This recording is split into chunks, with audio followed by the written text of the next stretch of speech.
Geoff won't be chairing tonight, so tonight we've got Melanie Beck, who's the City Centre Manager, and she'll be acting as chair. Now, I normally try and ask people if there's something interesting to say about them. They can tell the story about themselves much better than I can.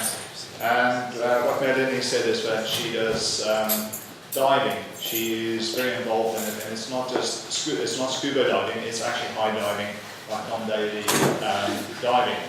And she is sitting on the committee, and she's also integrating the high divers.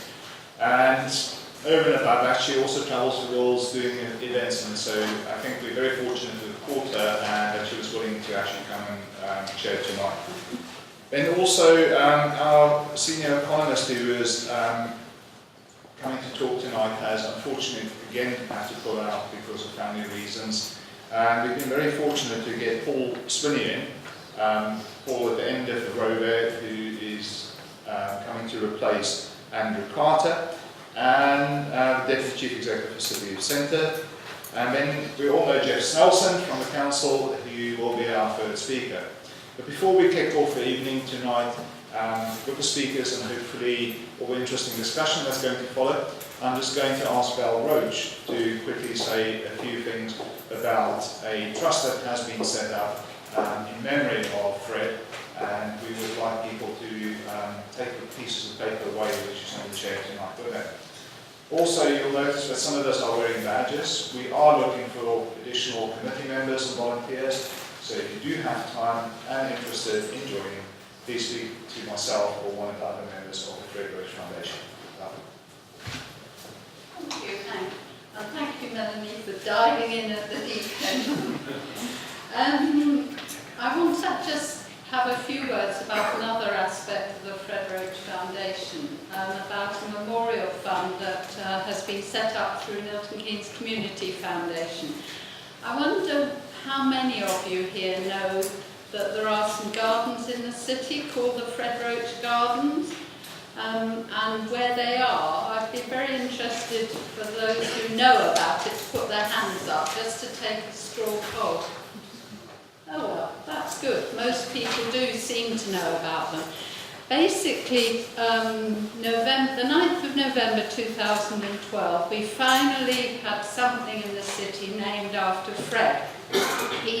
It was actually on the anniversary of his death, the 9th of November 1992 he died, so it's 20 years on. And during that time, lots of people had worked very hard to try and get some sort of memory for Fred. So these gardens, and they're 3 acres of gardens, they sit behind Christ the Cornerstone. They're flanked by Acorn House, Margaret Powell House and offices. And they were beautiful gardens. Tony Southard, who was one of the landscape architects of the Development Corporation, designed them. Tony sadly is not with us anymore. The gardens are not so beautiful now, and we have a big challenge on our hands. When I think about it, I do sometimes worry about these gardens because they do not reflect Fred and what he's about, which is high standards and quality in the city we have around us. And that's our challenge. And I think he would say it's not a problem, it's an opportunity, but the times are difficult. Hence, one aspect that the family took on board was to set up a memorial fund through the Community Foundation, which is, and that's what this leaflet is about, to try and get some funding in that would enable us to enhance the gardens, although they belong to the council and so the capital works are another issue. But we can enhance the gardens in a variety of ways, get life into those gardens, make them somewhere for us to be proud of in the city. They're unique gardens and we really do need to get them up to standard. In the Community Foundation, the fund that's set up, we're also going to give bursary to students to do horticultural work in the gardens or in the city. So there are various aspirations close to Fred's heart.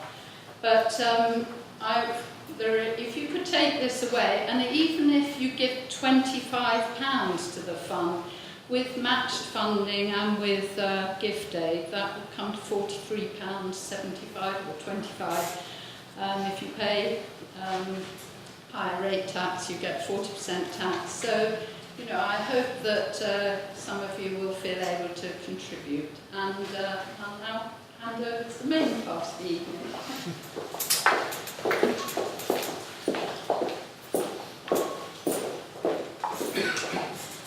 Good evening, everybody. My name is Melanie Beck.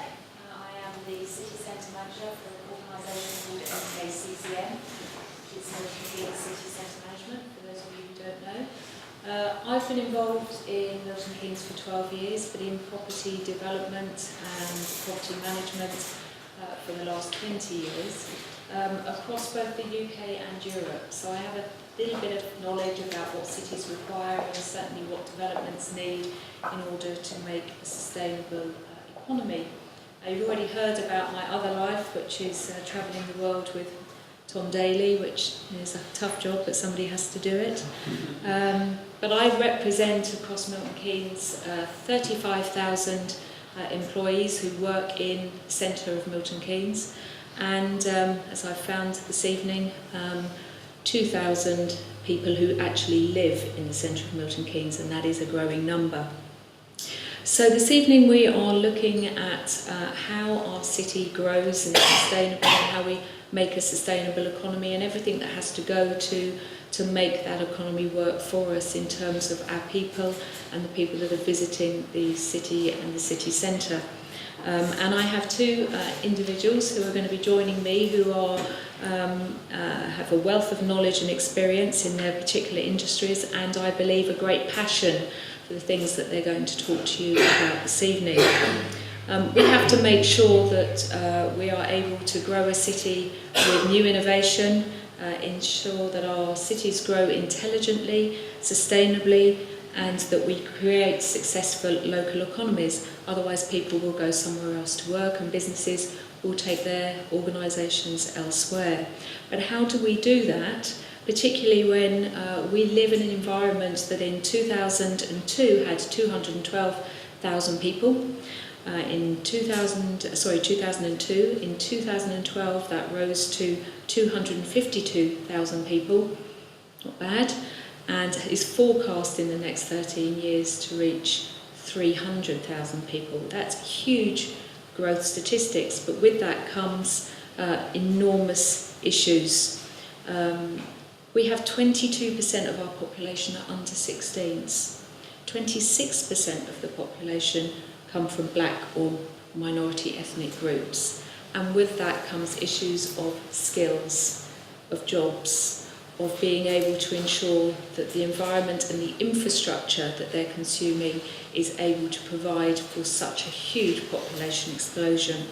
And more importantly, that we ensure that we have a good education system to ensure that those people are able to skill up, and that we provide a superior workforce within an attractive location. Otherwise, we may find that business startups, business relocations find more attractive and more skilled workforces in other locations. And our biggest competitor, of course, is London. We don't want to become just a suburb of London providing commuters that travel on that train journey every day. So I'm going to move on and introduce you to our first speaker, Paul Swinney. Thank you, Paul, for stepping up at the last moment. Senior Economist for Centre for Cities, an organisation with a primary ambition to understand how and why economies grow and change and take place in cities in the UK. Paul, I hope that you're going to share with us some of the insight to enable us to understand the potential that MK has, and help us to sustain and continue to be a leading city, of which we are one within your research data, and not just, as I've said, a commuter city for London. So please, come and join me. Thank you. Thank you very much, and good evening, everybody. Just bear with me while I open the presentation.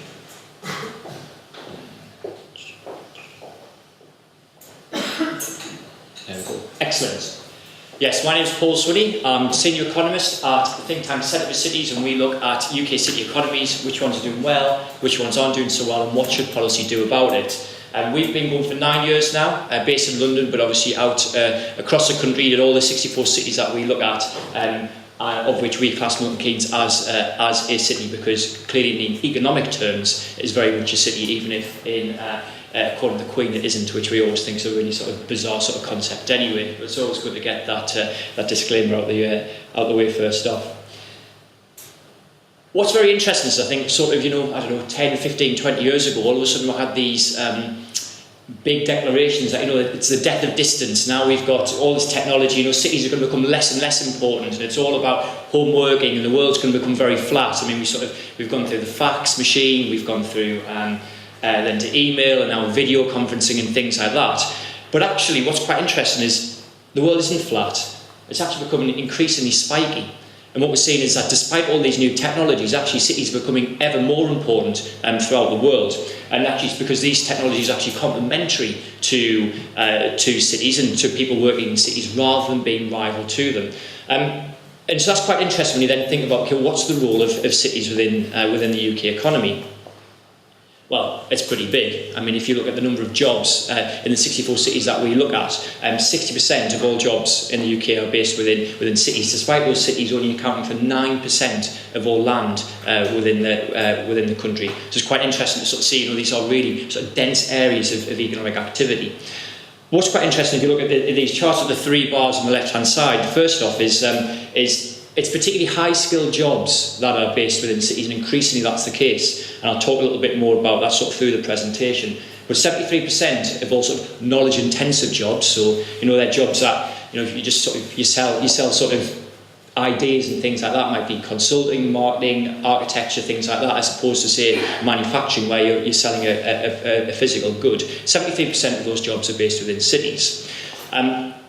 But it's not just about scale in terms of cities, it's actually about efficiency as well. Cities are 15% more productive than non-city areas, and actually emit 32% fewer carbon dioxide emissions than what non-city areas do too. Now, that might seem a little bit counterintuitive, but actually it's because you've got this density of activity. It means you have to travel less to get from place to place. Actually, that's much more efficient. You emit less carbon as a result. Of course, cities aren't all fantastic. They also face a lot of challenges as well. Here are three. Unemployment tends to be clustered within cities, housing benefits tends to be clustered within cities, and inequality tends to be sort of clustered in cities as well. You have a much sort of wider range of incomes in cities than what you do elsewhere, and so they're the real challenges that face urban policymakers as well. So that's sort of the cities piece, and why cities are dead important for the UK economy. And I think you'd probably be pleased in this room all to find out that actually Milton Keynes is one of our strongest performing cities, and it's almost sort of our star performer, and very often comes out at the top of the cities that we look at. And so I'm very pleased to be here tonight, because I've never actually done a specific Milton Keynes presentation before. I've been itching to do it for a long time, so I think there's loads of really interesting things to say. So I'll run through these. Why is Milton Keynes so fantastic? Well, it's the third most productive city in Great Britain. £58,400 is the amount that each worker produces on average. Business starts, fourth highest out of all the cities that we look at. Number of people with no formal qualifications, it's the 10th lowest, so at the lower end actually skills are quite good. There's a question about the higher end, which we can come on to in a bit. Those sort of crucial knowledge-intensive business services jobs I just mentioned before, 7th highest share of all cities, which is saying something about sort of the makeup of jobs within Milton Keynes, and therefore the job opportunities. The ratio of public to private sector jobs, very few public sector jobs, which obviously in the current climate puts the city in a much stronger place. Average wages, 7th highest average wages out of all cities in the UK, and the claimant count, number of people claiming job seekers allowance, is 21st out of 64. So it's not the lowest. It doesn't look as good as some of the other statistics, but it still is sort of below the city average. And what this means is that this success attracts people.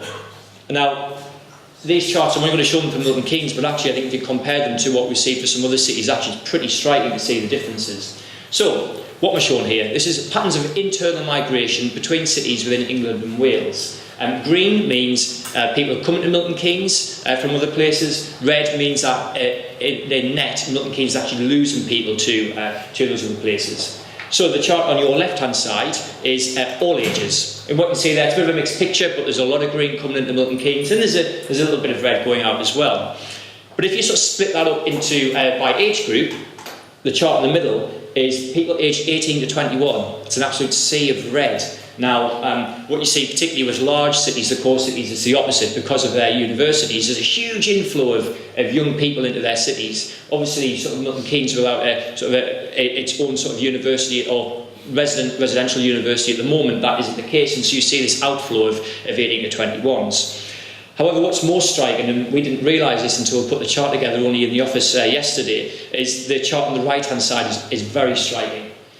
That is the number of people aged between 21 and 30, so particularly people who probably just graduated. Okay, what they're going to do now, they want to go and find jobs. Where they're going to Milton Keynes.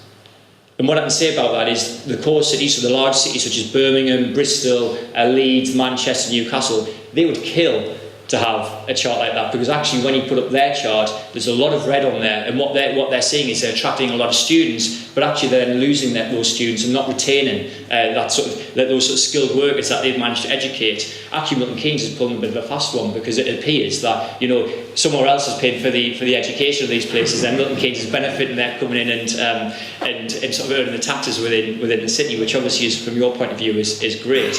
But with that, I think that inflow of people sort of in high birth rate and lots of opportunity becomes a lot of pressure as well. I mean, there's pressure on public services, there's pressure on houses as well, and a real pressure to develop and accommodate these people.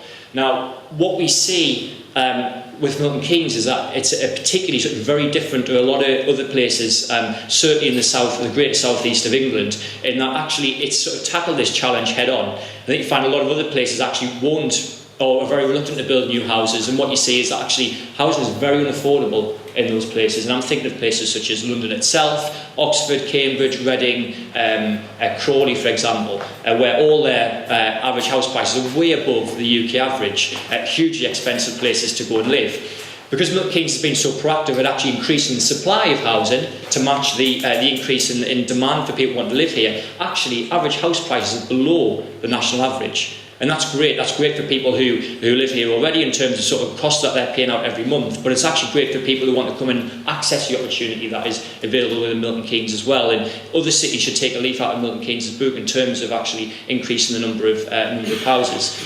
What's interesting is that I think Milton Keynes has been the fastest growing city in terms of population over the last 10 years of all the cities that we look at. But despite sort of this huge, massive increase, actually the employment rate stayed well above the UK average. So it's not a case of all these extra people are coming in, taking the jobs, and sort of then that's creating a little bit more unemployment. Actually, the city is generating so many jobs that it's easily kept up with that pace, and it's really fantastic to see. But I think what's really interesting is sort of the overall stats for the city as a whole, is to think about, okay, well, where are these jobs being created, and what does Milton Keynes City or central Milton Keynes look like? How is that sort of performing as an economy? Let's go below the city level and think about the individual bits of Milton Keynes. Now, what you can see there, I've got split this chart in two. I've got centralising on the left-hand side and decentralising on the right-hand side. And the first thing you probably notice is that there are many more cities on the right-hand side than what they are on the left. So what do these terms centralising and decentralising actually mean? Well, centralising cities are the ones that are seeing huge growth within their city centres, and all their jobs are increasingly sort of clustering within their city centre as opposed to out-of-town sites. The decentralising cities, the opposite is happening. Actually, their city centres are lagging well behind their overall economy, and in some cases, actually, their city centres have been losing private sector jobs at a time when their economy overall has been gaining jobs, and all their jobs growth has been out of town. Now, that's a little bit weird when you think about, well, isn't the city centre meant to be the engine room of your economy? Well, in a lot of places, it isn't. But as you can see there in Milton Keynes, it certainly has been. Milton Keynes, I think, was the second fastest growing city between 1998 and 2008 in terms of private sector job creation. Around about 24% more private sector jobs in 2008 than what they were in 1998. And that fits in with this story about the employment rate remaining very high despite all these people coming in. Its city centre, or your city centre, was actually the highest performing city centre of all city centres that we look at over that time. 48% increase in the number of private sector jobs in the city centre over the decade to 2008. That's huge growth, absolutely massive growth. That's a booming economy. Now, going to spoil the magic now. This is my favourite chart of the whole presentation. This 3D map, I think, is brilliant. And it's great to be able to sort of bring them to people in the cities where you live and show them. But what is it, is the first question. This is the distribution of private sector jobs across Milton Keynes. Where are jobs in Milton Keynes? Well, you've got this huge sort of blue tower which springs out of the centre, and that is Milton Keynes City Centre. It's a huge place of jobs. Provides a lot of jobs not only for the people of Milton Keynes but the wider area as well. And as was mentioned earlier, around about 35,000 people commute into central Milton Keynes each day. You can see there's some other employment sites as well, so which peak a little bit, but clearly the centre of Milton Keynes is the real sort of engine room of the national economy, of the city economy. And Milton Keynes, in turn, is a real driver a real contributor to the national economy as well. Now, you could say, well, okay, city centre or non-city centre, does that really matter? Why is this person coming here and he's banging on about sort of the city centre being dead important? Because you could say, well, any job's a good job if it occurs in town, occurs out of town. Well, there are a couple of reasons why having sort of an increasingly sort of important role of the city centre is a good thing for the economy overall. I think the first thing is, or the agenda that is dominated at the national level is, we talk about high streets. Talk about the Portus Review, and everyone's obsessed about, town teams and things like that, and we have to save the high street. Well, there's a huge flaw in the thinking of national policy surrounding that, because firstly, not all high streets are dying. Actually, some high streets are doing very well, and I think particularly if you look at Manchester and Leeds, for example, where there are over 115,000 people who commute into their city centres every day, actually, they go out at lunchtime, they spend money, they go out after work, they spend money in their high streets, are doing very well.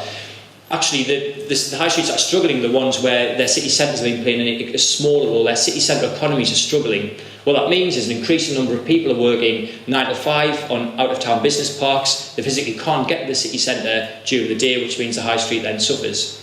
So the problem is not the internet, it's not a changing taste. The problem is actually the shifting nature of the geography of jobs that we're seeing in many places, and that's where policy has got it wrong.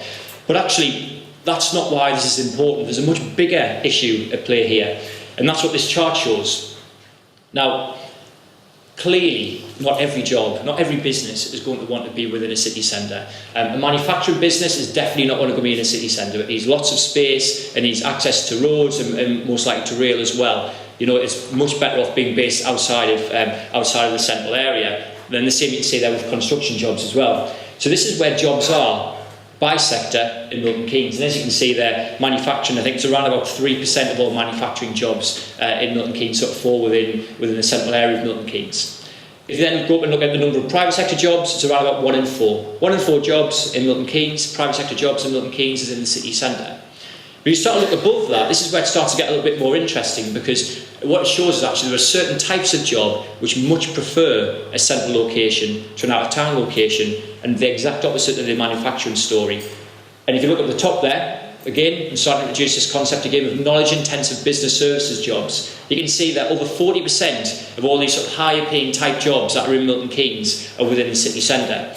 And if you sort of even take that down into a much narrower category, so a subset of these knowledge-intensive jobs, so we look at financial services jobs, you can see there that more than 1 in 2 financial services jobs that are based within Milton Keynes are based within the city centre.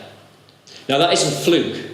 That's because these types of businesses actually prefer sort of the density that a city centre brings. It's all about face-to-face interaction. And if you think about this 1990s concept of sort of the water cooler moment where you're in the office and you're standing over it, you're exchanging a little bit of gossip, that's what a city centre is actually writ large. It allows businesses to sort of go and speak to each other, allows people to go and speak to each other. They exchange ideas, they exchange knowledge, and that's what they sell. And it's those ideas that they're ultimately trying to sell. And that's the reason why we see in London in particular, we've got, I think it's 9 new skyscrapers that are being sort of hoisted up into the sky, despite sort of the cost of central London and it's overcrowded and things like that.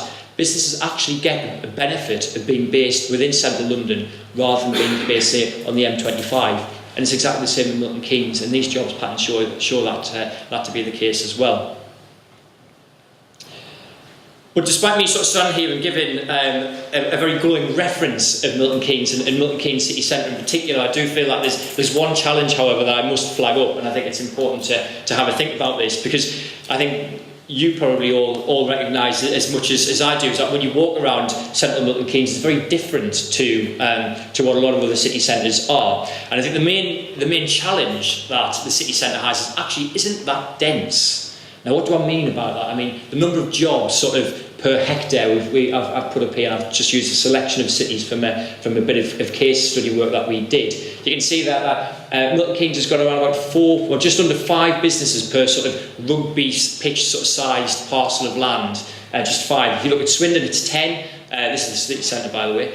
Wakefield, it's 13. And if we go all the way up to Leeds and Birmingham, it's 25 and 30. So actually Leeds and Birmingham are really packing in a lot more businesses sort of per rugby pitch than what Milton Keynes is. Now, that's going to have an impact in terms of this face-to-face interaction and trying to facilitate these sorts of things and future growth. And in a knock-on effect, what it means is actually the average size of business in Milton Keynes city centre is much larger than what it is in other places. And I think you probably sort of reflect on that and see the large office plates that you get if you walk up sort of Midsummer Boulevard from the station, sort of huge office plates. And I think that the city has benefited from being able to provide that sort of accommodation within the city centre in the last 10, 15, 20 years. And the challenge now is also, okay, what's the next phase? What's the next phase of office development, and how do we diversify the mix of offices that are available and try and sort of encourage density, a great amount of density within the city centre, to make sure that Milton Keynes continues to be one of those places that is very attractive for businesses to go to.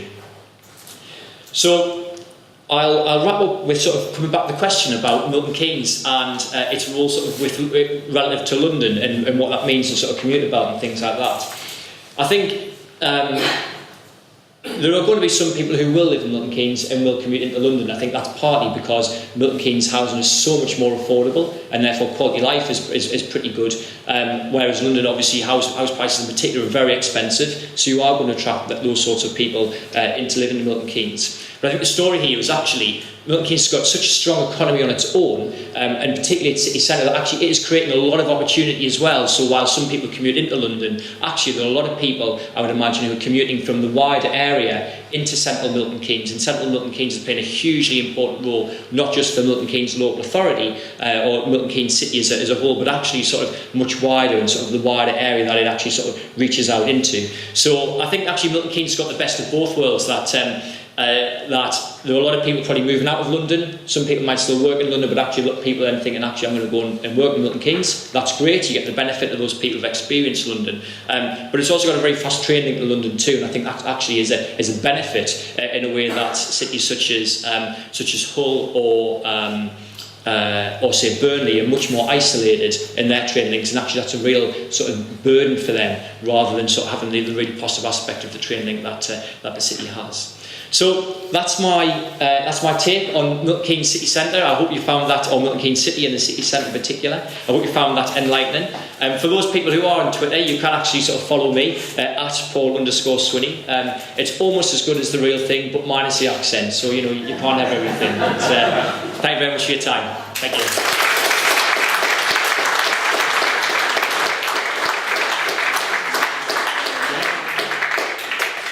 We are going to move to questions at the end of the evening, but I do want to pick up on a few strands of the things that Paul has said in his presentation. As City Centre Manager, obviously I get to see and speak to a lot of businesses and through the Town Councils, people who live in the city as well.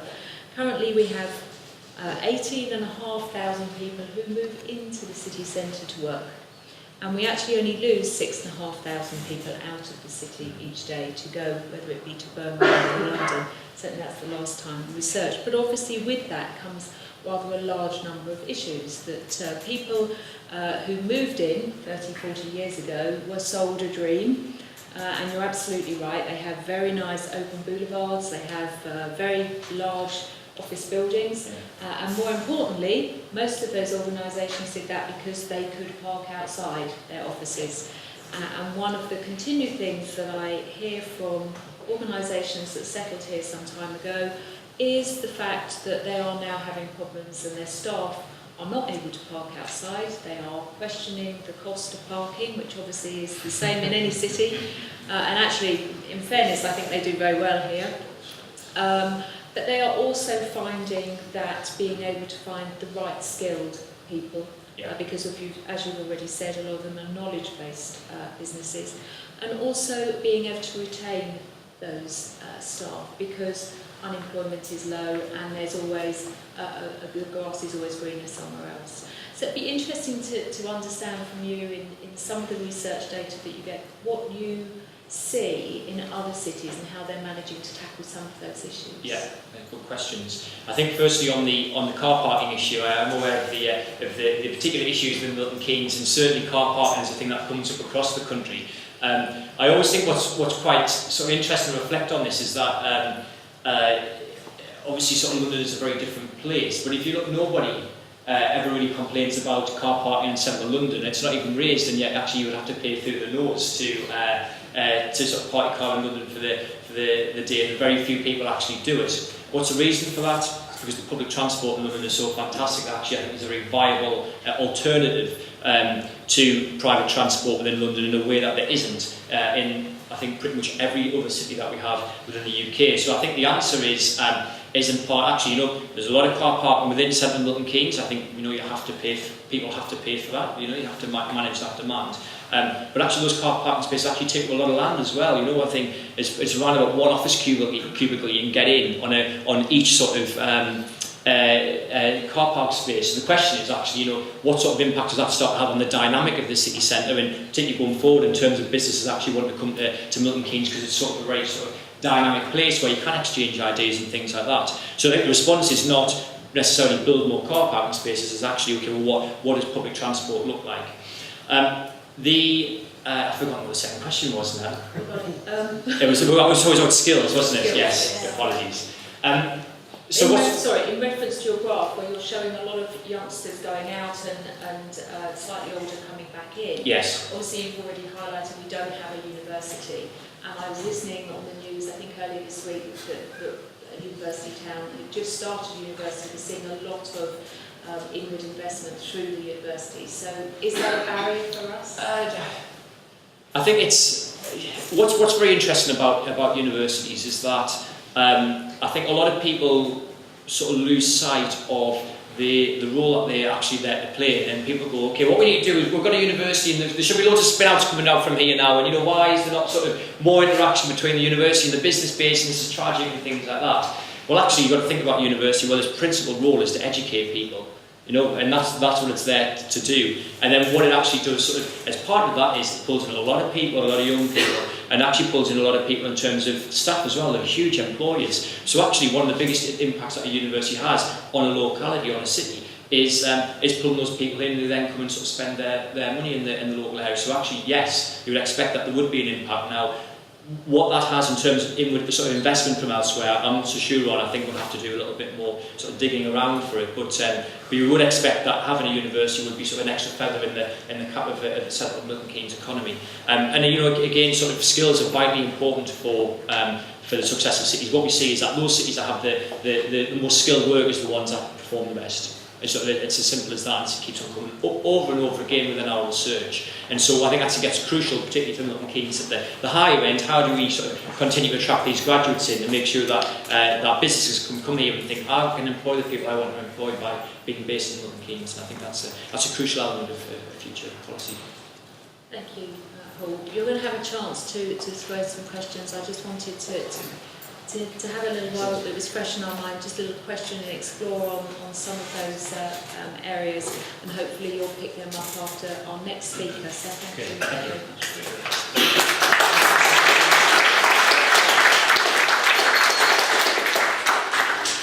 And what Paul did very nicely was highlight some of the things and the challenges that Milton Keynes is going to have to deal with in the future in terms of resources and infrastructure, which brings us nicely on to our next speaker.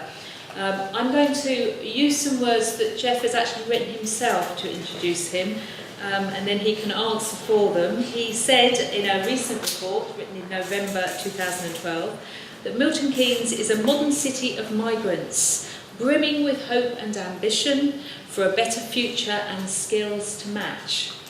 As Milton Keynes grows, it will need to sustain a strong inward investment performance. Higher skills level will be required to stay competitive. underemployment and low-skilled work will gnaw away, I like the word gnaw away at our productivity, competitiveness and business performance. Geoff is better known to us as a director for, I think, corporate strategy for Milton Keynes Council, but tonight he's going to wear another hat, and that is one of member of the MK Smart. You've seen their very nice pop-up over there, lots of sponsors, very envious, of the MK Smart Project Executive Board. In preparing for tonight, I went on their website, which I'm sure lots of other people did, and it's a thoroughly interesting read, and if you haven't been on it, please do, because it talks about all of the different business strands that they're involved in. But on it I read these words from Vincent van Gogh, who once said, "Great things are done by a series of small things brought together." And if you go on to the MK Smart website, you will see that their vision is for being at the forefront of shaping the future of transport, energy and water use. No small feat.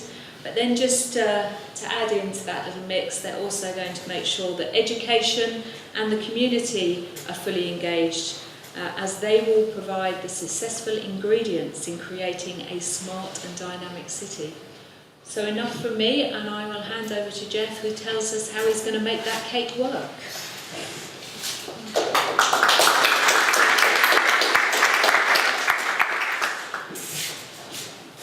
I'll just find my slides before we start.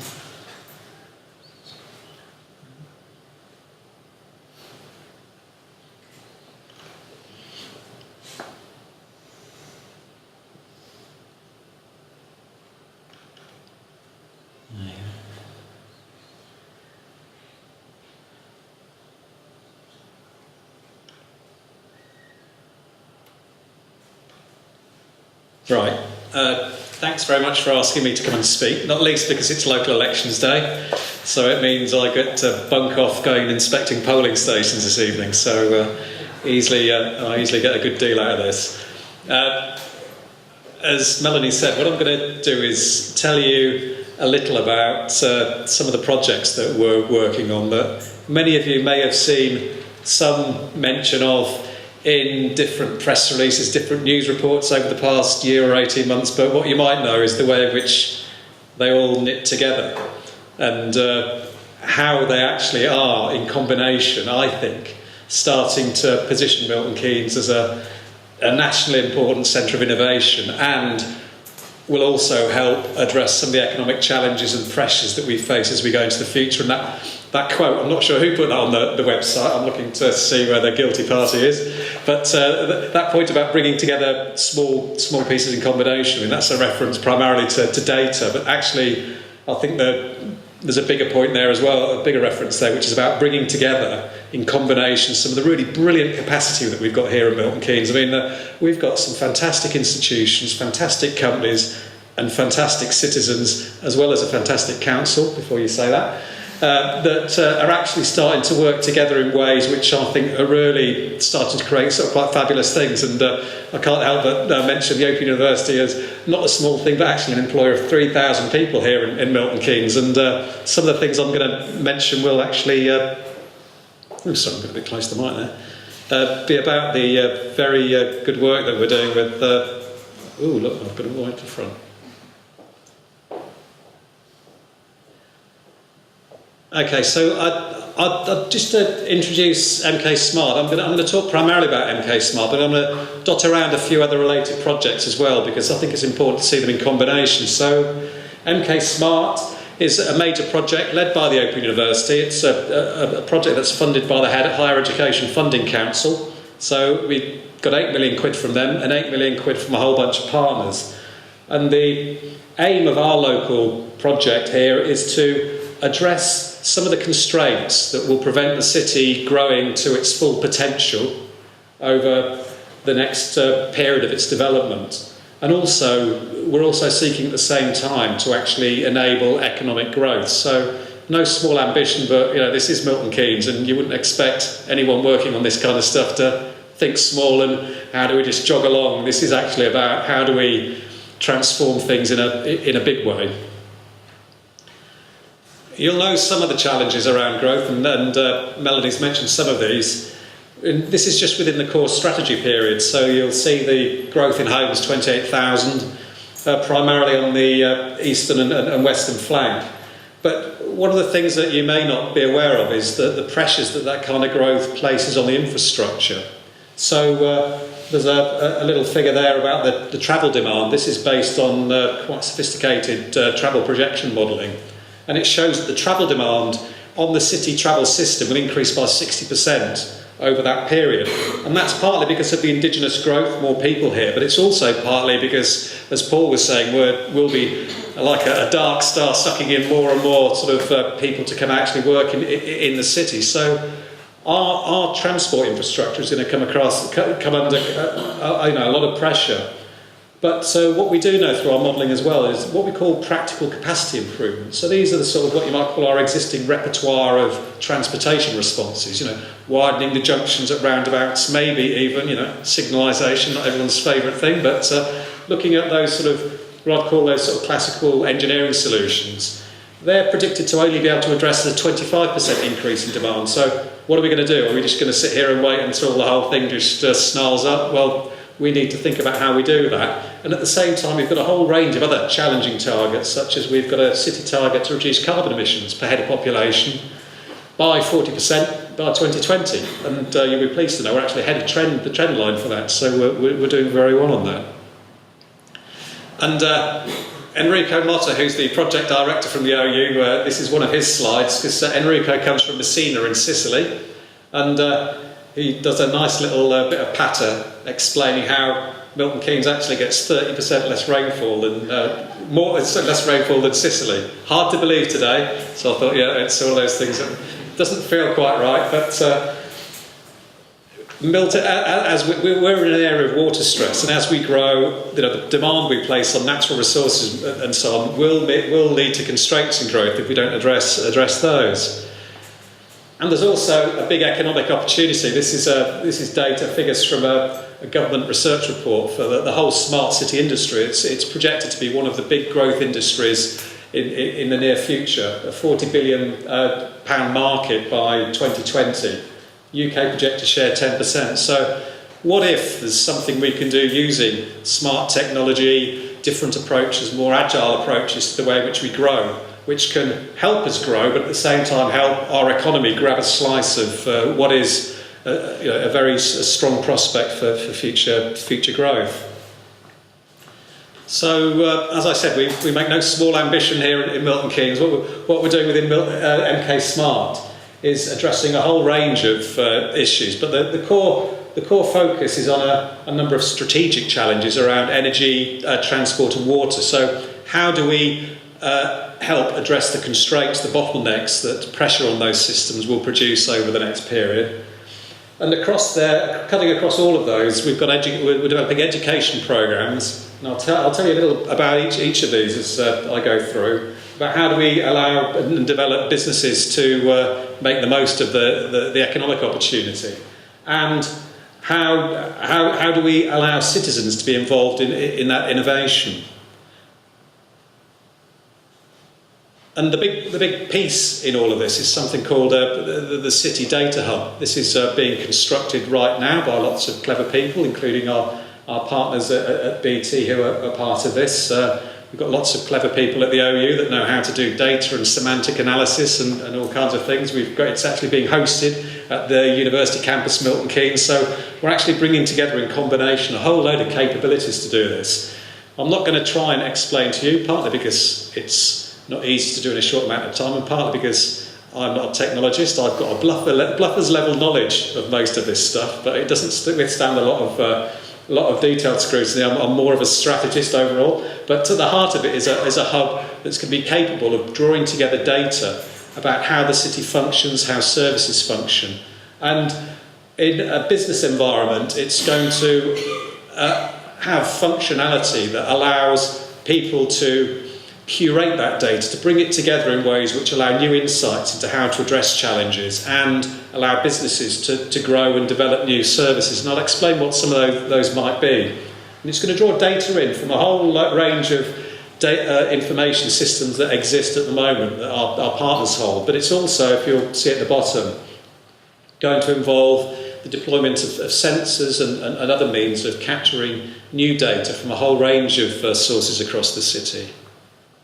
And I just wanted to say something a little about that data. I was actually interviewed by Computer Weekly this afternoon, who it's a leading trade journal, I understand, who were testing my technical knowledge. But we launched a project this morning, a group of partners that included some very prominent sort of tech companies, one from Cambridge Innovation Park, the Connected Digital Economy Catapult, and a number of other partners. To develop, we're developing putting in place something called a TV white space network across the whole of Milton Keynes.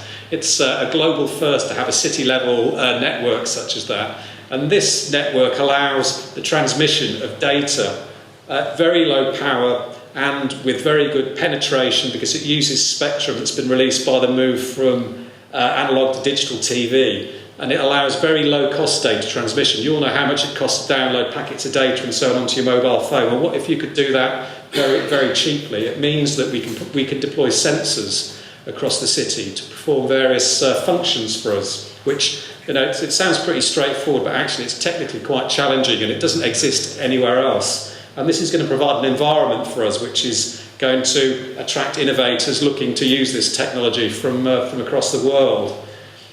We're actually funding within this project a couple of user cases. One is, you'll be pleased to know, car parking. It's a popular subject. You can't gather people together in Milton Keynes without talking about car parking, and Paul got there very quickly. One of the things we're doing is we're deploying on a trial basis sensors into a group of individual car parking spaces in one part of the city. And that's going to allow us to know in real time when car parking spaces are actually free. And what we're anticipating and hoping is that the technology will be proven and that services can be developed that allow, for example, you as a motorist to have some kind of app which allows you to find a space very easily so you can make best use of the existing spaces, and would allow you potentially ultimately to pre-book, so that you could, if you wanted to pay a premium, book a space so that you know when it's free. By the time you get there, it's still going to be free and someone else hasn't nipped in before you, which always happens when you see a space. So, and may even indeed allow the local authority to enforce parking charges, maybe even, without having wardens go. So lots of interesting possibilities. The other project we're doing on is recycling bins, where we're putting sensors into a number of industrial recycling bins, and we'll know when they're full. At the moment, a wagon goes around all of these things and sort of the guy looks in to see if it's full, and they pick them up. But what if, and this is part of the project, most of it's been developed, what if you had a program where once the bin is filling up, it automatically generates a route for someone to go and pick up, and it only gives you the most efficient route to go around the bins that are only the bins that are full. So you get efficiency, and we think it means we won't have to buy another wagon, which we're on the brink, because we can do it much more efficiently. So ways of reducing cost, doing things more smartly with information. And the satellite data, I call this our space program, because I think we ought to have our own space program, and the OU has got some heritage in that area. But we've also got a project with the Satellite Applications Catapult. These catapults are actually the government's new innovation centres that are spread across the country. You'll know that we have the Transport Systems Catapult here, and Heidi from the TSC is here tonight.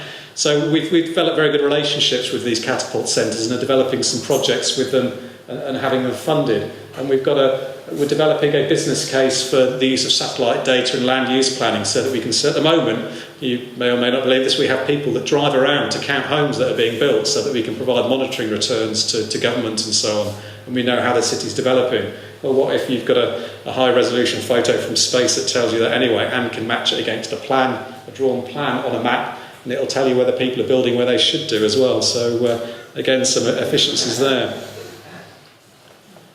You heard at your last meeting about some of the interesting transport projects, so I won't go into those in too much detail, but one of the things that is going to be built, is being built as part of the MK Smart project and this data hub, is to bring together data from across the city that will allow us to have a real-time picture of transport movements and pedestrian movements across the city, so that we can produce new services. And just think of something like a a sat-nav application that actually has got real-time information and can calculate the most efficient route from A to B given the current traffic conditions rather than just what looks like the shortest line on a map. So there could be some real utility in those services, and we can use it as the basis for allowing an integrated approach to transport. I mean, Paul did mention, what does your public transport look like?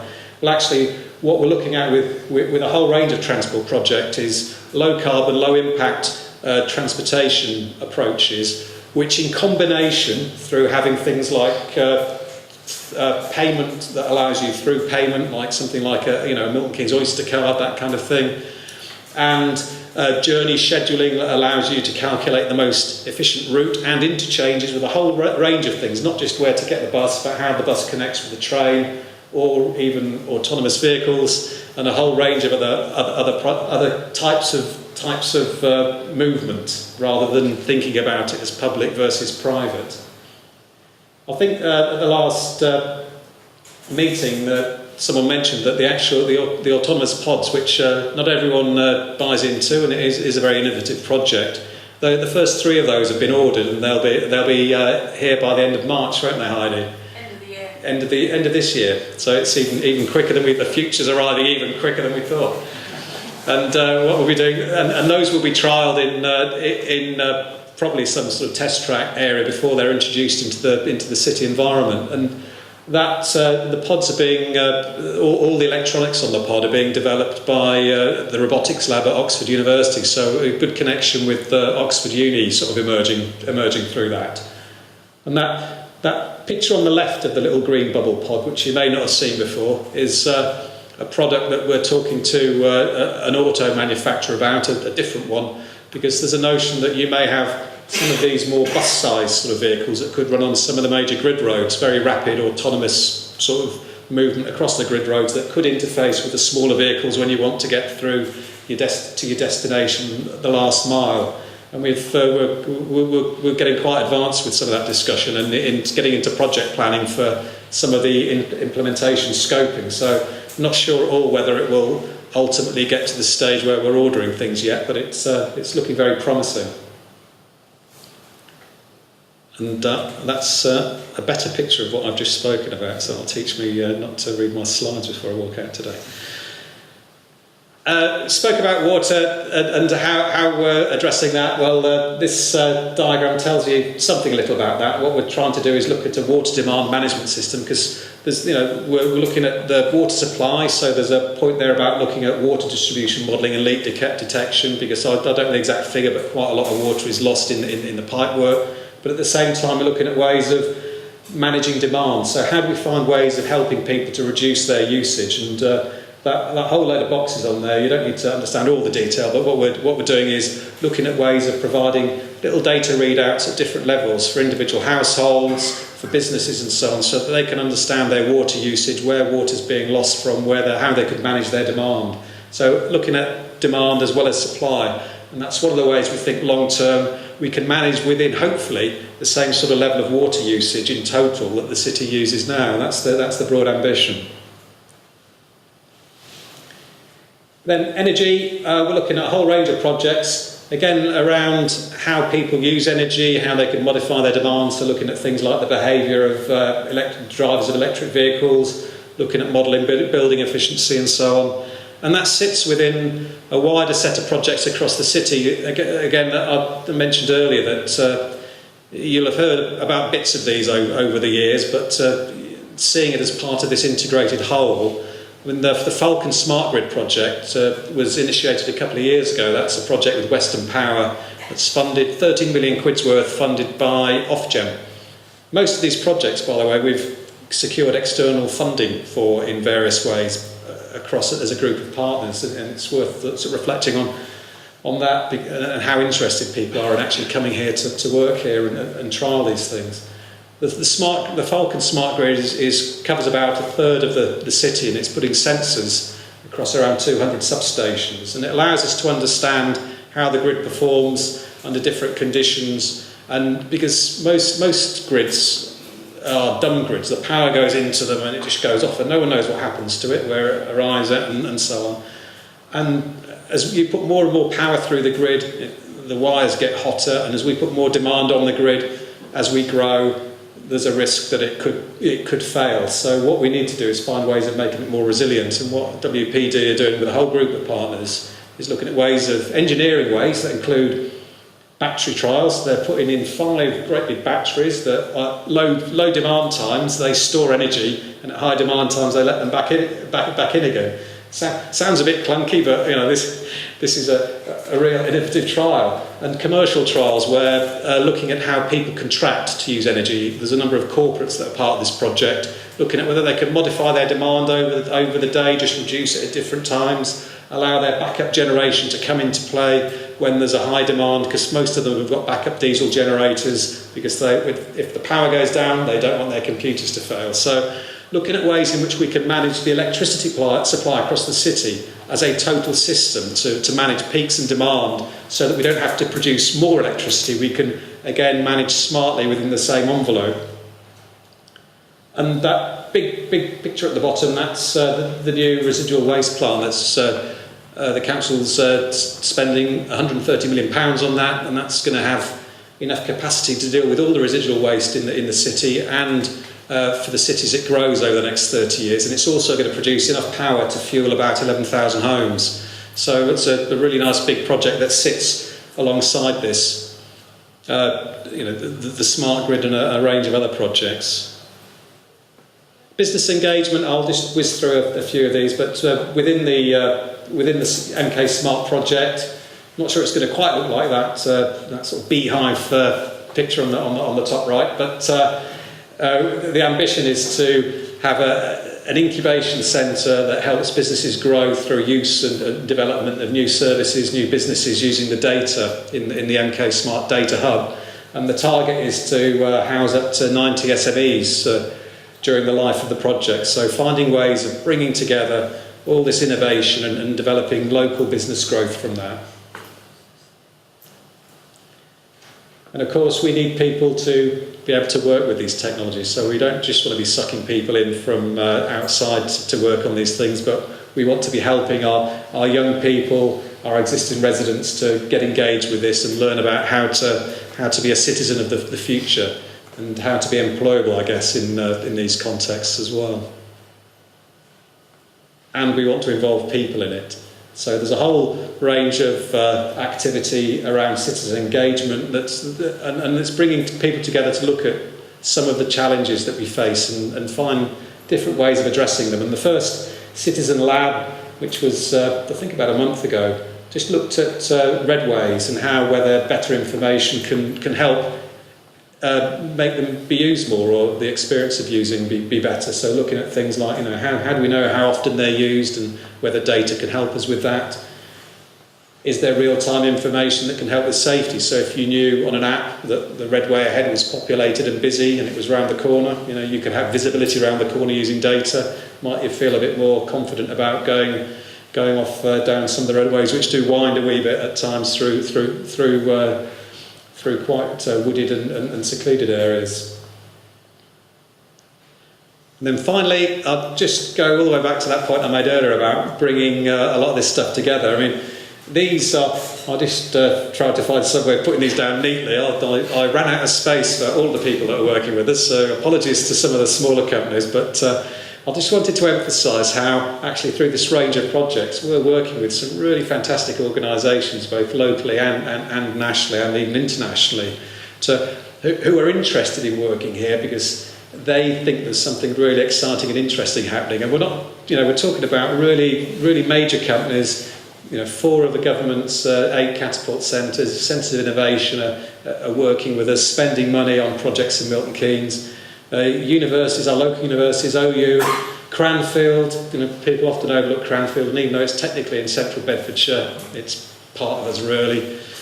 And our new university campus, as well as projects that involve Oxford and Cambridge. So this notion of the Oxford to Cambridge arc and developing a knowledge-intensive sort of corridor along that axis is actually starting to become real through projects such as this. So that's all I wanted to say, and I'll be happy to answer some questions along with Paul.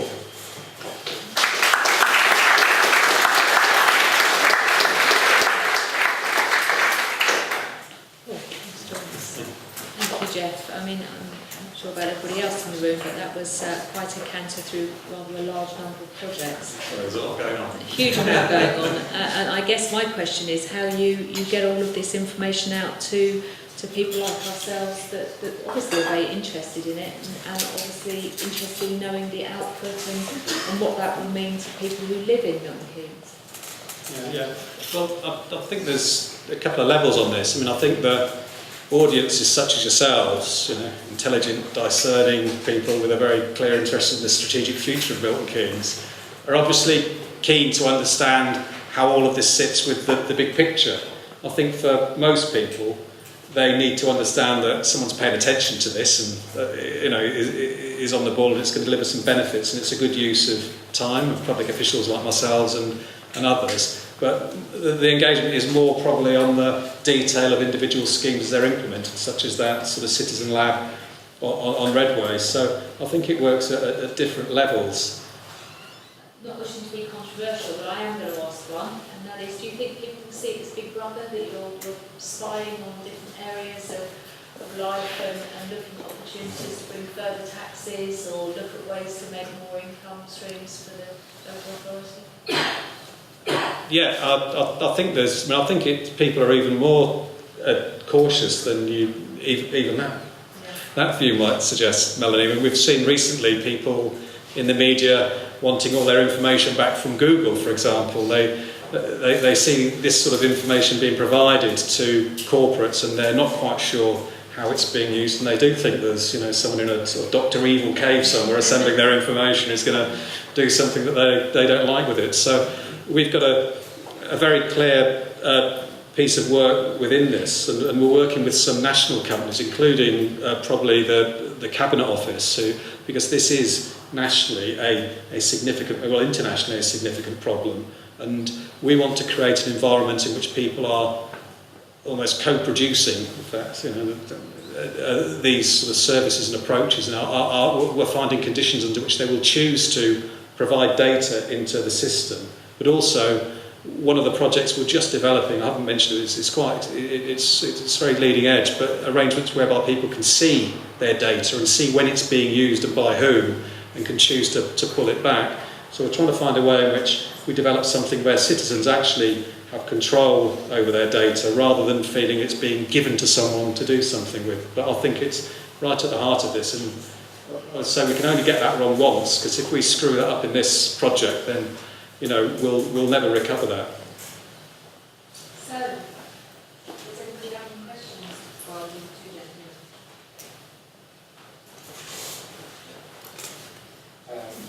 Stuart Turner, Fred Roche Foundation members. I thank you for the presentation from both Paul and Geoff. I have a slight reservation. I'm fully supportive of us moving forward and the innovative technologies that we're using, but what I'm finding and what I'm seeing is that there's a basic mismatch coming through that we don't seem to be conscious of, and we don't seem to be addressing, and it's a fundamental part of our success. On one hand, it is what Milton Keynes is, and that's an attractive place, and that's what we've created over the last 40 years. And on the other side of it is what I'm hearing, if I'm getting the message right, the direction we're moving in, is a message for a greater intensification of the city centre. Now, that to me, coupled with the kind of statistics that Geoff presented in terms of our growth and the demand on transport, the 60 and the 25 to 28%, whatever he said, seems to be presenting us with a very, very serious problem. And particularly if we're talking about intensification of the city centre only, because what you're doing is undermining the initial reason why people came here, because it was open, it was attractive. And if we try and cram in more, there's going to be a problem. Coupled with the things like the higher capacity buses that Geoff suggested, he didn't actually say what the capacity of those were, the bus sized vehicles, but to some extent they could be quite large, which talks about intensive corridors. So my question, and I think it's primarily to Paul, but certainly both speakers, is to what degree are we proposing, or do you see that we should be moving towards intensification of the city centre that we have, rather than a more of a policy that matches the urban form we have, which is a dispersed principle to some degree, where we can actually build upon the strength of the hierarchy of centres that we have. And that actually is a fundamental aspect of how we start to approach strategy for transport and actually resolve it, but maintain the attractiveness of Milton Keynes. Yeah, good question. Does any of that make sense? It does. It all makes sense. Wow. I think first off, I think to say is that you've got to be wary of first global trends about particularly knowledge-based businesses want to be based within city centres, and then secondly, be wary of thinking that we have the ability to push the private sector around to let it go where it wants to go. Because I think ultimately, if businesses want to be within a city centre, and you then say, no, you can't be in the Milton Keynes city centre, they'll go, all right, okay, we'll go somewhere else, and rather than going down the road to Bletchley or wherever it is. So I think you have to be very wary of that. I think on the point of sort of, what is nice? What is sort of a nice space? So I suppose there's a value judgment there. I mean, some people might say that having a sort of very dense city centre makes for a very vibrant place. I mean, if you walk sort of, the streets of central London or Manhattan, for example, I think a lot of people might find that quite nice, perhaps not everybody. But what you've got to then think about is if you have a dispersed economy that has an environmental impact, which is why Milton Keynes CO2 emissions are much higher than many other cities because it's so car-based, because they have got quite a low dense economy. And then you've also got an issue about sort of connecting people to jobs as well. I think if you wanted to have a spread of jobs throughout a city, and a lot of places are facing this issue now with their business parks and things like that, how do you connect people who are out of work, lower skills, therefore unlikely to have private transport? How do you connect them from their individual residence over to individual jobs which are spread out? It's much more difficult and much less cost efficient than having something which is much more dense. Personally, I think there's so much more room to do stuff within central Milton Keynes, as those business density figures showed, that Milton Keynes should be thinking about, trying to sort of encourage that sort of density. But I understand that that's not everybody's cup of tea, but the way cities work, it's about density, and I think sort of I've got personal issues with the garden cities movement, I think it's actually quite sort of contradictory, but I'm not going to that thing.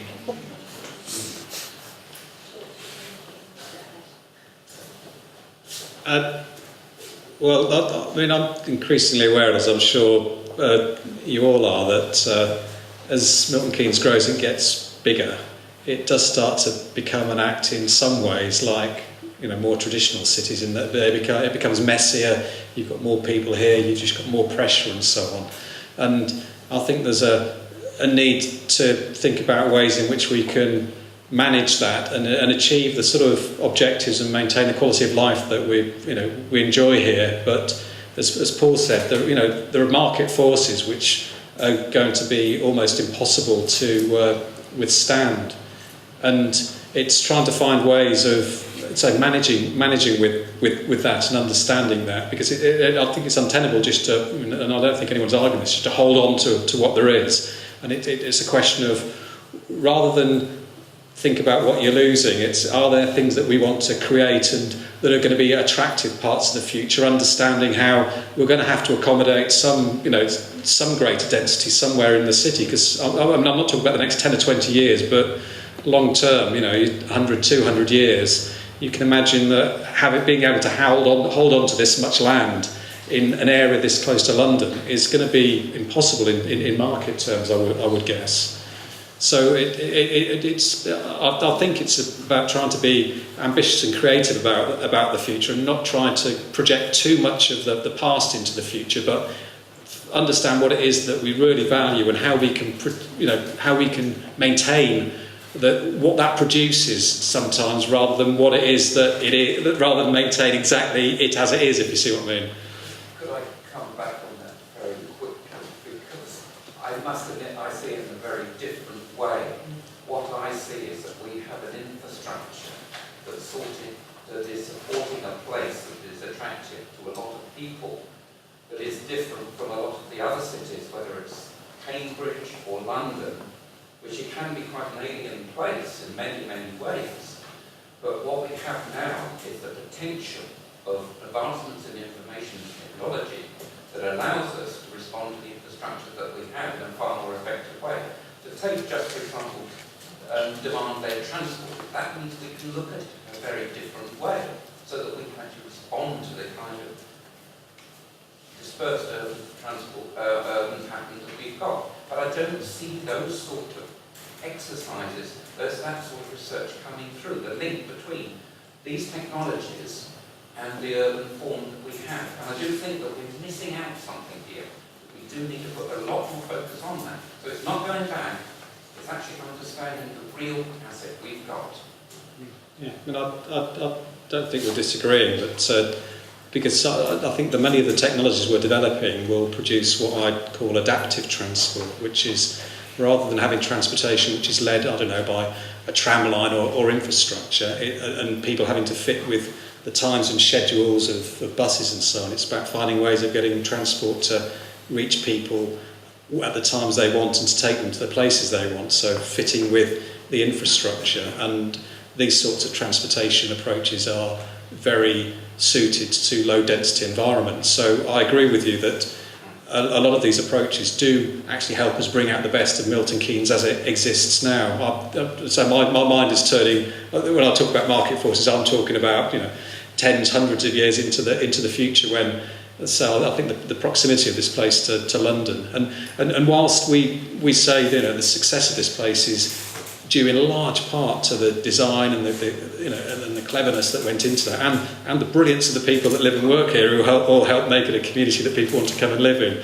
We shouldn't underestimate the fact that a lot of the success of this place is due to it being very close to London, having a decent land supply, as Paul said, which means that people can develop companies here and buy homes at a relatively good price. I mean, where else it's a real sweet spot, but that means you're going to have to deal with growth, pressure, market forces in a big way related to London. Yeah.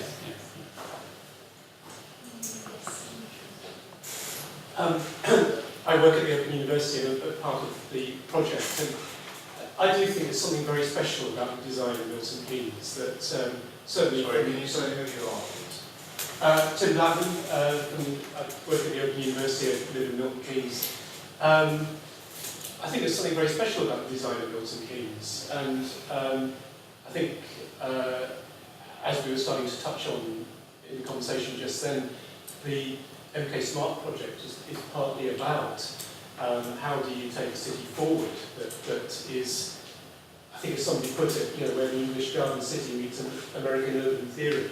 You know, it's a very unique place. It's kind of post-urban in some very interesting ways. Density is all the fashion at the moment, but it might not always be. So if we can work out how to deliver a city with this kind of quality of life, you know, parkland, the relative congestion-free traffic flow, by using soft infrastructure, by using technology and a digital infrastructure, to me, I think we can speak to the world about delivering that. And part of the mix is the type of businesses we attract into Milton Keynes. So, Open University, interesting example. The largest university in the UK. It's not going to be going to university. We've got the largest university in the UK, Milton Keynes. 240,000 students. Now, we would not want all those 240,000 students in Milton Keynes. We'd have hot noodle land all over the place. More to the point, we'd have competition, as many cities suffer from, between student landlords and families looking for somewhere to live. So that type of university is the type of business that maybe Milton Keynes wants, knowledge-intensive businesses that fit into the infrastructure and the future direction of the city. And you can already see that future in the early vision of both the Milton Keynes planners and the Open University planners. The two places, two organisations have grown up together. So I think it's about protecting this unique asset and unique design. But you can't do that by just staying in the present or the past. You have to look to these new technologies as part of the solution, and also think about the types of businesses that we want to attract into the city.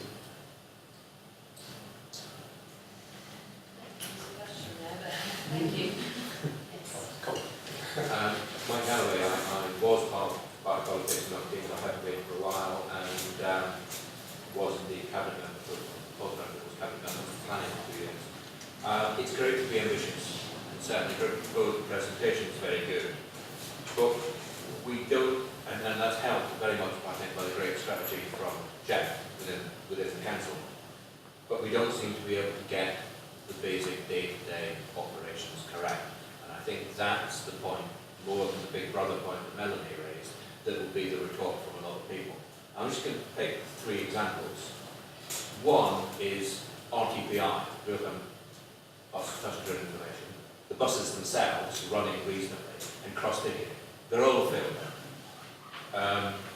Worse perhaps is the Milton Keynes Common Lake is probably the worst local authority website and the worst reporting system anywhere. And it hasn't been able to fix that. And then railways, and I'm not talking about the state of because there's a lot of unjustified criticism of the state, but the simple bit about being able to navigate it safely. Actually, isn't that the simple solution? Let's just cut down some shrubbery in the few places where it is and it's blocking the view. That's the case where we're using technology where it shouldn't be used, and just stick with the basics.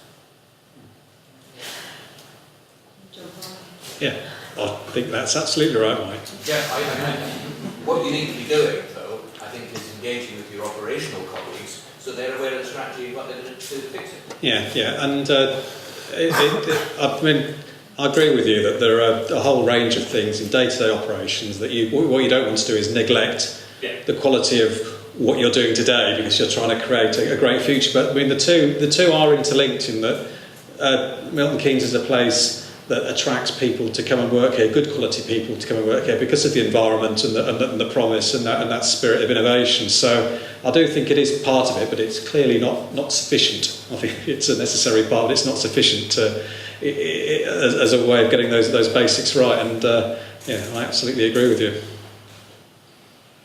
I think in fairness to the council, they're well aware that they're falling short in their service delivery. Well, we've got interested residents like Mike that help give us feedback all the time, so it's and we are a learning organisation, and Mike helps us learn. So my name is Geoff, and I'm also part of the project from the Open University. You might have heard me speak last week, or whenever it was. I have a question for Paul. So we heard on one hand we heard a little bit about the smart city vision. I'm interested in understanding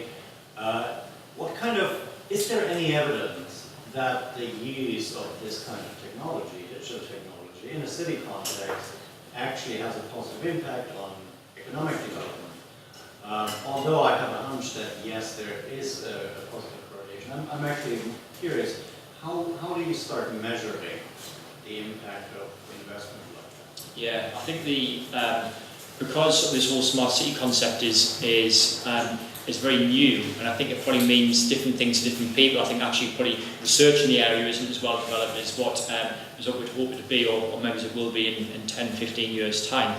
I think the main thing where a lot of the sort of smart innovations come in is actually just about better efficiency. So it means you're either saving money or you're delivering a better service. Now, there's been some work that's done to show sort of individual interventions, how much money they've saved. Actually, it's really surprising how much money can be saved. What the direct economic impact is unclear. But I mean, if you're sort of marshalling your resources better, surely it must mean that your economy is going to perform better as a result, either because it frees up resources elsewhere, or you provide a better service directly through the improvements that you've made. So I'm not aware of any direct link, but it's that better management and better use of data and greater information surely would then sort of guide policy decisions, allow you to make sort of better interventions in the future. So I would be surprised if it didn't have an impact, but I can't give you a number.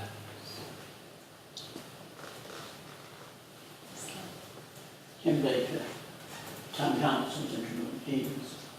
Two things come to mind that I remember hearing said was, an American once said, you need a million houses, why don't you just build them? And that is the essence of what I also heard said about buses. If you run them at 10-minute intervals, so lo and behold, people ride on them. Why don't you run them at half-an-hour intervals? I mean, these were two obvious facts. One is obviously can be answered about planning, but I haven't understood the one about buses. It's a known fact, if you run them at 10-minute intervals, more people will use them because they're there when you want them.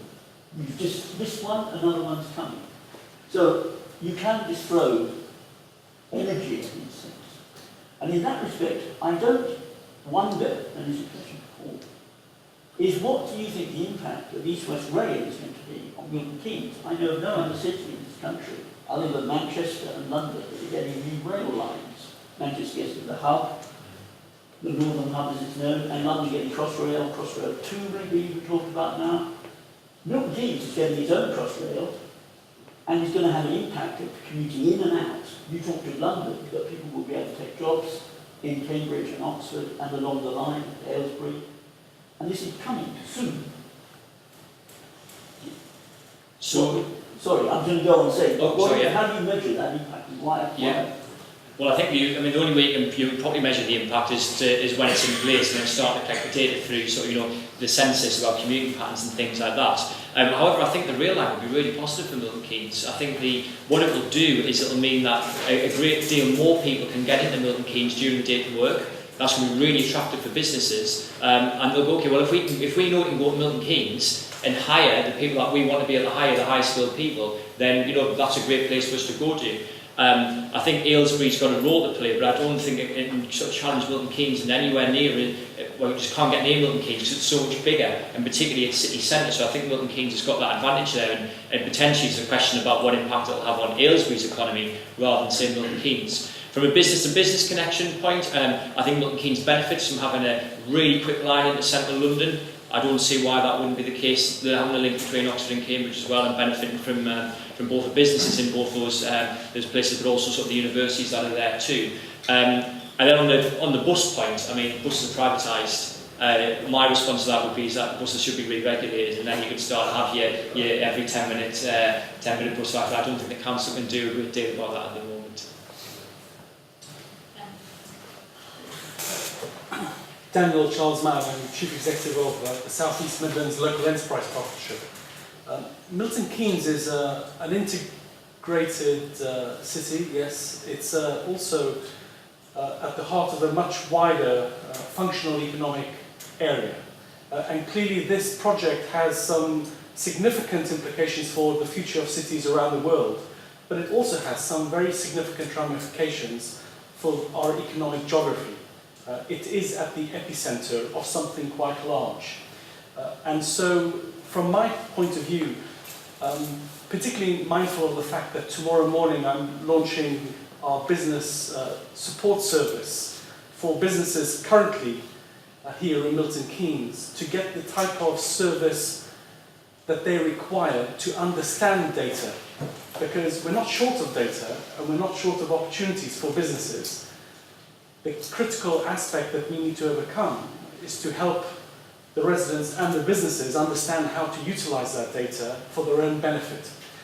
In our particular case, we're trying to help businesses understand the 600 and so programs that exist nationally that are supposedly helping businesses grow and be more effective and efficient in what they do, but also to help them understand what's currently available locally. And of course the service is there to also help broker that and provide the services that businesses need in a very tangible, direct way.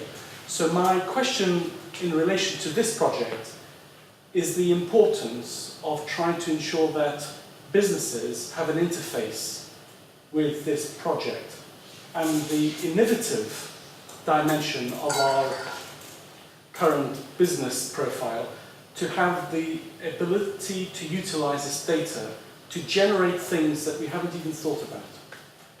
Because that is the most critical element here.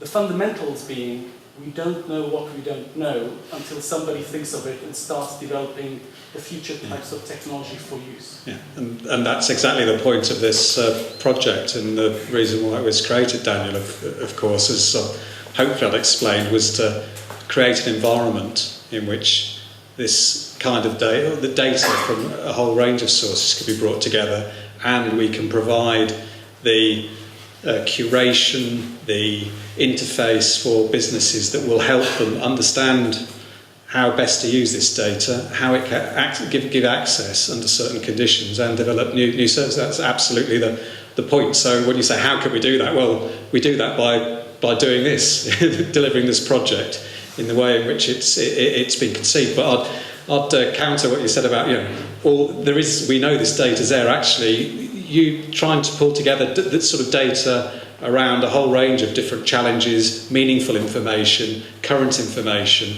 it is hell of a task, and it's the reason why there's only one other initiative such as this in the UK, as far as we're aware, in Glasgow, which won the government's Future City Demonstrator competition. So these are, this is really very sort of innovative and great. So, and it's proving quite a challenge. And as you say, the more we can engage business in helping shape and develop this as well as utilise it, the better it'll be.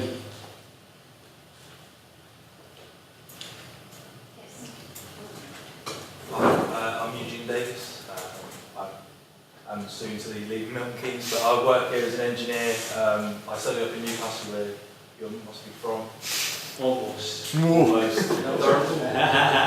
Something. Yeah, no, I was thinking like when you mentioned book, I was like, oh, I won't hold their hints yet, sorry. it's fine, I'm not from Newcastle anymore. I'll move in there anyway. But the central part of Milton Keynes, where you brought up some data about how much business there is, and you've got your 3D model where the density of money generation is so much greater than the more disparate parts or the further out sectors of Milton Keynes. And then you couple that with the other piece of data that you provided, which is talking about how that bar chart then breaks down into its individual building blocks. You have a large, I would say over 50% there looking at financial. You then have your knowledge-based businesses, and then I'd say the majority is service. Yes. Yeah, and there's a tiny bit of construction and manufacturing, but I understand you. I mean, working in engineering, we work in agency. It makes sense for us. But do you not think with having such a high proportion of, and this couples with the last talk, if anyone was present at that, talking about the low-skilled workers and all the transportation in the area, do you not think having these kinds of businesses, especially financial, where it is still fairly unstable as an industry, if you can call it an industry, having such a large proportion of that in the city centre makes it a sustainable industry, a sustainable business model? Do you not think that by growing more independent, homegrown businesses that are going to be looking more long term here, rather than putting a top shop where they go, if I close this, I don't really care because I know I've got one in Bedford, I've got one in Oxford, and people will travel to it. Do you not think we should be trying to develop those cottage industries or cottage businesses to the point where they are successful? And if you look at other centres like Liverpool, if you look at Leeds, if you look at Newcastle, those service sector industries, there's so much personal money being put into those businesses and growing them into successful gentrified businesses rather than Slug and Lettuce and Lloyd's and TGI Fridays, which you see as you come up. Having those things that make you stand out from Bedford, make you stand out from Aylesbury and Northampton, that now starts bringing people in. It's not about 1970s, we're the first, Milton Keynes is the first big shopping centre. We need to move beyond that. But do you not think that this economic model is, one, it's impressive and it's great that there's growth, but do you not think it's also terrifying at another point? So the stat about financial businesses over more than 50% in the city centre, that's all the businesses all the financial jobs that are in Milton Keynes, more than 1 in 2 in the city centre. That's not that half of jobs in the city centre are financial business. It's a bit of a sort of difference, but it's actually it's a difference between sort of where the sector's based as opposed to what the sectoral makeup of the city centre economy is. Finance has gone through been a little bit choppy, but I think it'll still keep on growing in the future. I think it's about finance as part of the wider mix of sort of these knowledge-intensive type jobs that the UK is going to continue to specialise in. I think you raised a very interesting point though about the sort of homegrown businesses, and that's exactly what my point is about sort of the range of office space that's potentially in Milton Keynes at the moment. That sort of anecdotally what we've been told in the past is it's all very large floor plate. There isn't actually a lot of space around for the smaller businesses, and that's where I think the rate does need to be that diversification, because big chains play play a role. And the reason why they're here is because people demanded them, people are going into shop in them. The question is there a barrier that's actually preventing other businesses getting into the market? If that's the case, that is a problem and that should be addressed. But I think it's the complementarity of it. I mean, the thing is though, if you then look at both lower end and upper end businesses, and if you go into Liverpool city centre and everyone would consider Liverpool as a bombed out wreck from the Second World War where there's now no industry, you go into Liverpool City, Liverpool 1, and you have shops that people from Milton Keynes have never seen before. I mean, like high-end sort of Burberry shops, and then also the lower-end stuff you don't really see, but having that higher end has just shown that amazing piece of growth in an area where people don't expect that growth to happen. Yeah, I think that's true. I think I think actually Leeds and Manchester are a better example than Liverpool for a couple of reasons I'll not go into. But the reason for that is because they're huge places. Because it's all about scale. Because you've got so many more people, you've got such a greater diversity of taste. But actually, there's more people who want sushi, and there's more people who want, I don't know, Ugg boots, so there's more people who want this. It actually provides a big enough market for a shop to operate, as opposed to there's only 3 people who want sushi, and those 3 people aren't enough to sustain that. So I think that's an issue about scale. But yes, I mean, in general, I take the point about the growth of business. I would agree with that. I think from a retail perspective as well, it's symptomatic of the industry, and I've worked in it for 15 years in shopping centres. The landlords will always go for the ones with the best covenants. Once you layer on rates, rent and service charge, it rather pushes out the smaller operators or the specialty retailers. I mean, the one thing I spoke to Simon about previously and some other people from the area is always about the bar restaurant service sector, where there is a need and a requirement, well, I'd say a want for it rather than a need. If you look at other areas and other cities that have upped the game, as it were, in terms of the quality of bar that they're producing, if you put a high-end cocktail bar just there, you know, that block just past the post office or before the post office, you put a high-end bar where you're serving £10 cocktails that are, you know, high quality, like Central London standard, that kind of thing. The quality of clientele, it will be busy because people go, it is the place to be, and so it would generate a market. There is a need or a want in the market. What do you think is stopping the private sector from doing that? Business rates predominantly, sorry. Actually, the one that was there shut down. Can I just quickly comment on that? There's over 500 large companies in Milton Keynes. They only make up, I think, 8% of all companies in Milton Keynes, and they only employ 20% of all the people in Milton Keynes. So the risk in Milton Keynes is actually very well spread. 90% of the business are small, medium enterprises that employ 28 or less people. Monkston Park, for example, is the area in Milton Keynes that's got the highest home-based businesses in Milton Keynes. So the gap in percentage is about the 2 to 4% gap is single self-employed people in Milton Keynes. So the risk is actually spread. You also need to remember that there's very few production industries in Milton Keynes, which is the first sector that normally gets hit in an economic slump. We're only on the second level when it comes to services and distribution warehousing, which makes up 42% of Milton Keynes' economy. So I'm looking at Geoff because that sounds about right, Hank. These figures change. But it is actually a well-spread economy with a very low risk place as far as that's concerned. Thank you. We will follow that. There's no need. I'm conscious of time and everyone has to get a train, so wrap this up unless anybody has another burning question. Just one, I'm sorry, very quick one. Geoff, who owns the data hub? Is it public capital?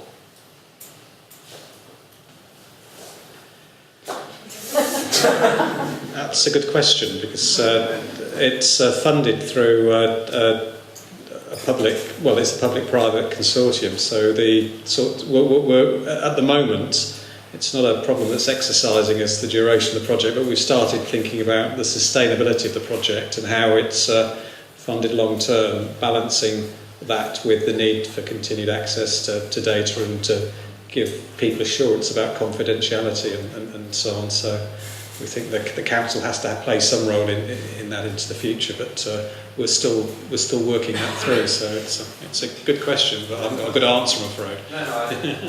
It's just that it seems to be so untangible at the moment, but it seems to be a major piece of infrastructure for the city. Therefore, it puts it in that public domain in many, many ways. Yeah, and a lot of this wireless infrastructure we're putting in, it's sort of stuff I'm thinking about. I think of as the new infrastructure. It's going to be as integral to city operation into the future as roads and the stuff that we use now, and we need to be thinking about that. Gentlemen, thank you very much. There's a lot because I obviously need to get away. I think probably we could sit here all evening bouncing some of the strands of the conversations that we've had this evening. Most informative, thank you both for giving up your time and sharing a little bit. And it was very much just a snapshot of everything that you're involved in, so thank you. Yes.